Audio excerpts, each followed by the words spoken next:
Hello everyone, thank you all for joining. We represent the Purdue iGEM team. Let me get started by introducing our team.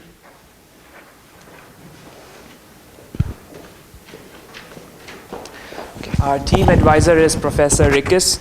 She's sitting there. She's an assistant professor with joint appointments in agricultural and biological engineering and biomedical engineering.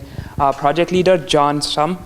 He's a junior in agricultural and biological engineering. Our graduate supervisor, John Kaler. He's doing his master's in agricultural and biological engineering. Aaron, he's a sophomore in biomedical engineering, and myself, Piyush Bajaj. I'm a senior in biomedical engineering.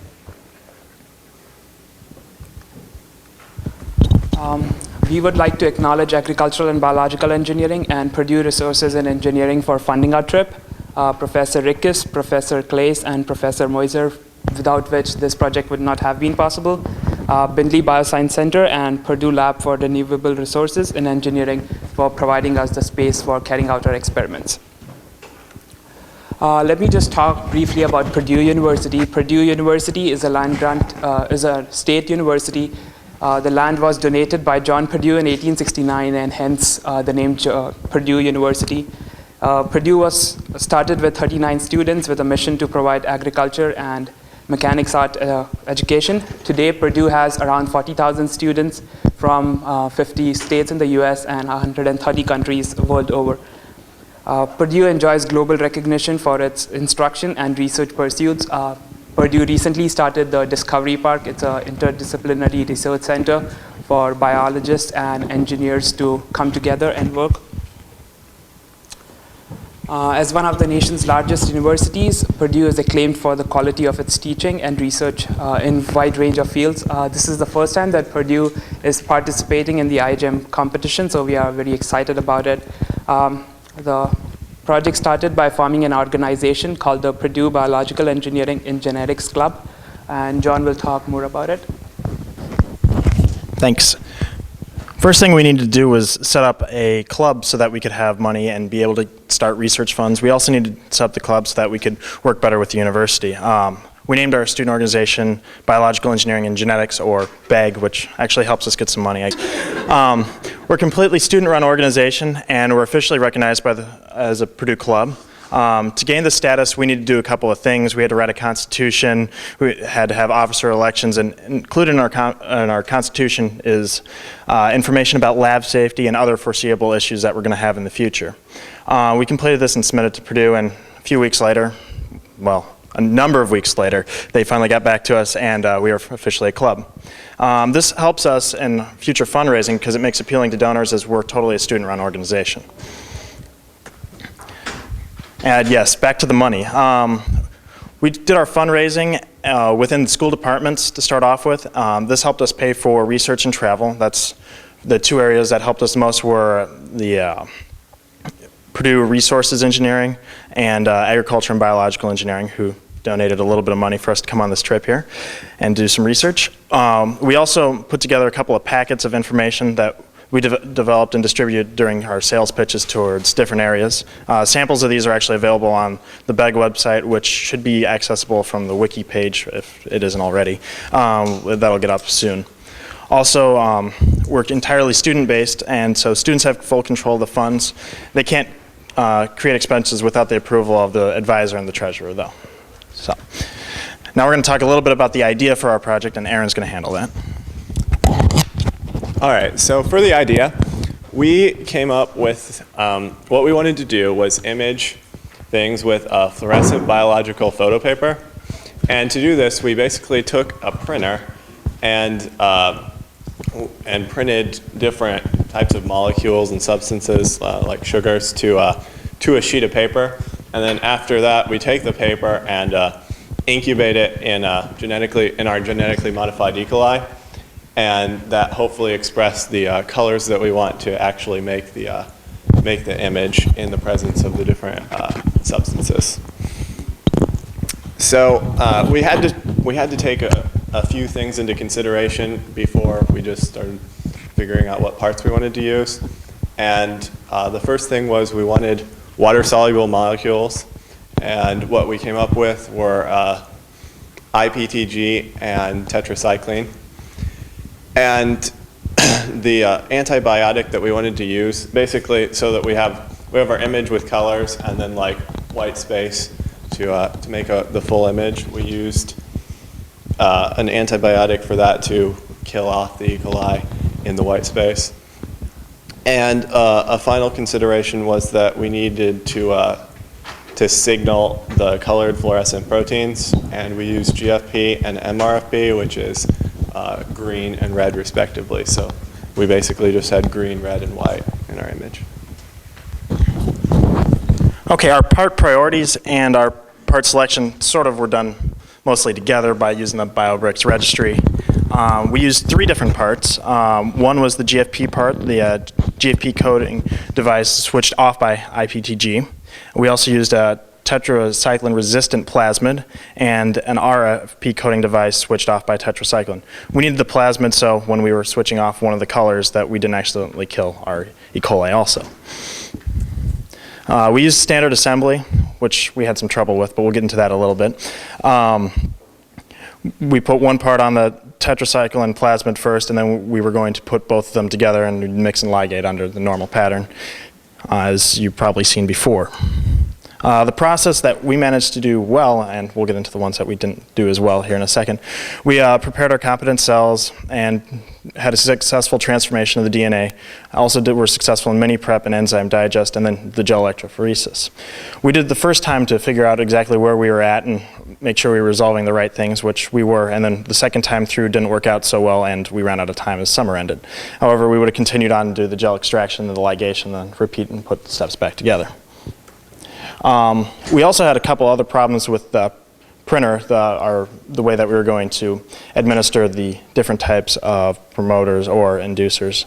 One of the problems was that first you have to find a printer that you can actually load different substance into besides ink. And that took a little while to figure out what we wanted to do there. Also, you had to consider the ink and other molecule viscosity in the water.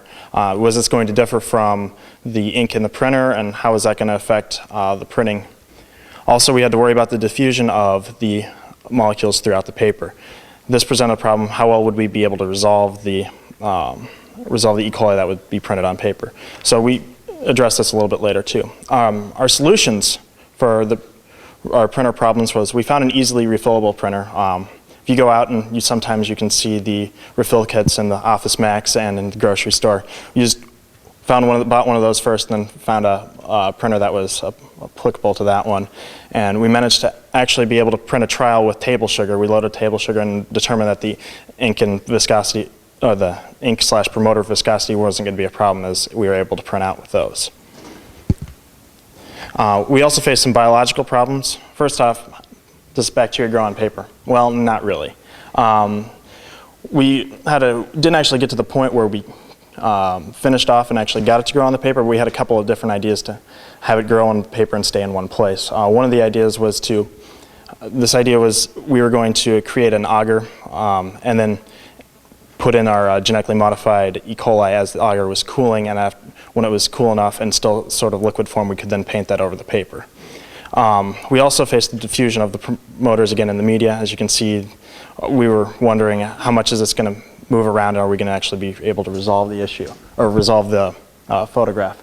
Also, the resolution of the GFP and the MRFP is an example up here is, say we printed out a line and another line, would it show up like that, or would it show up only in spots? Would it be patchy? And those were some of the questions that we had, but we didn't get a chance to address. So we move on to future plans, and John will take care of some of that. Okay. So this year was our first year with the iGEM project, and it was very much a learning period for us. The interesting thing is we really didn't have any full-time students on this project. We all had jobs in other labs most of the summer, so we were kind of around campus and chipping in when we could. So next year we'd like to recruit some full-time students over the summer, maybe 3 to 5, seems to be a good number.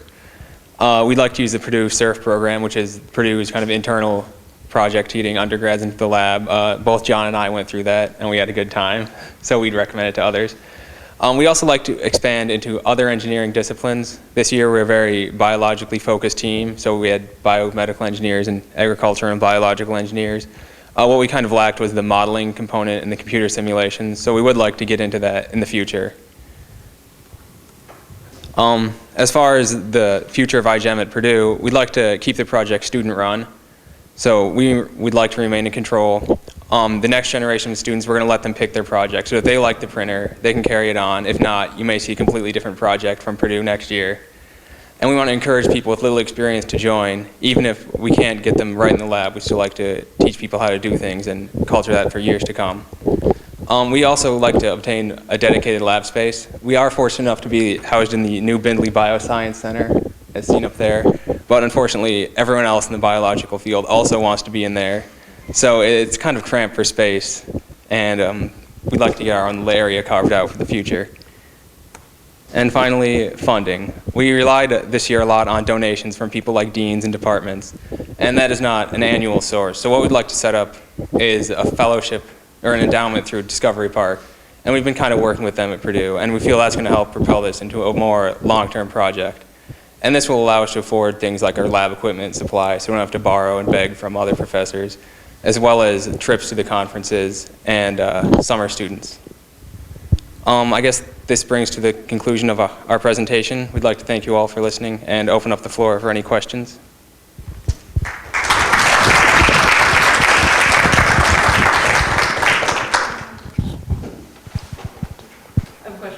You said you had a problem with the standard assembly? Our problem with the standard assembly is that we were doing it the last few weeks. I mean, we managed to work it out all the way, and then I'm not a biologist, and our biologists weren't really around at that point. So I'd done it once before, and it was, well, I'm an engineer, I'm sorry. No. It actually ended up, we ended up getting through most of it. We got to the part where we were trying to resolve the stuff on, we were trying to use a couple different things to resolve, like some of the dyes that we were using to resolve the gels didn't work as well as we wanted, as we didn't get, our ladder didn't even show up one of the times. So, and then one time it just all turned blue. So at that point it sort of put us back about 3 weeks, and we didn't have enough time to finish, or to continue that, because school started and we sort of fell apart when school started. In the future, probably want to learn how to do the PCR type for bigger projects, and be able to do it without the standard assembly.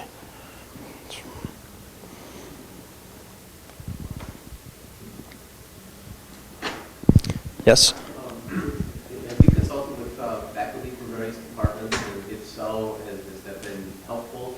Have you been able to generate faculty interest in this in terms of being advisors to your team? Yeah, we actually have a number of people that have stepped up and been very helpful in our process. Our one advisor has helped come up with, Professor Mosier helped come up with some of the idea and stuff.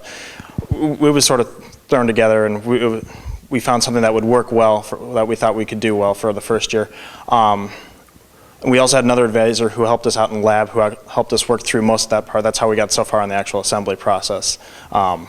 She was very helpful, and then Professor Rickus has also been very helpful in getting the overall project started.